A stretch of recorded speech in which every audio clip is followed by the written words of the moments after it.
The Turkish government is red-faced after a leak on YouTube revealed a daring plot to justify invading neighboring Syria.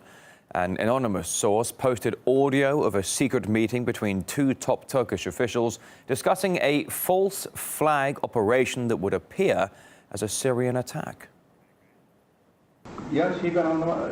Prime Minister said that in current conjuncture, this attack must be seen as an opportunity for us.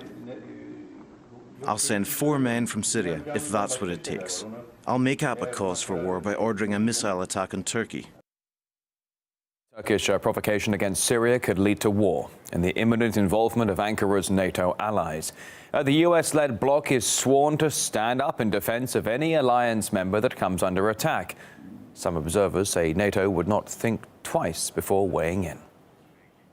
Many of the NATO countries want to have the same goals. Certainly the NATO countries, the United States, England, and the other European nations have the same goals. They've been backing the rebel forces in Syria. They've been trying to use this civil war as an instrument of regime change, which in some ways is unbelievable. Hundreds of thousands of people dead just so they can change the government. And so there's no space between Turkey and the other NATO countries on this. So if in fact there was a faction of forces that were looking for a provocation, it would also line up with forces in the United States and also in Europe who are increasingly warlike and who would like to see more of a Western and NATO intervention inside of Syria. And we know that these warmongering forces have been continually agitating all across the United States and in Europe, and certainly there are forces in Turkey that feel the same way.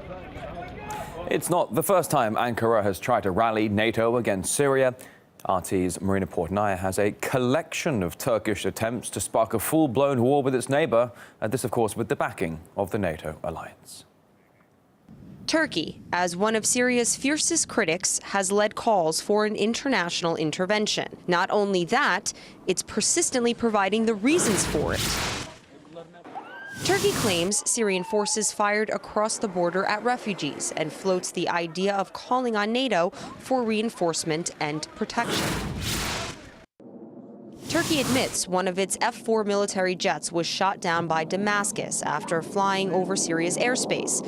Ankara deems it an act of war, reserving the right to respond. And after calling an emergency NATO meeting, Turkey reminds the alliance of its responsibility to protect member states.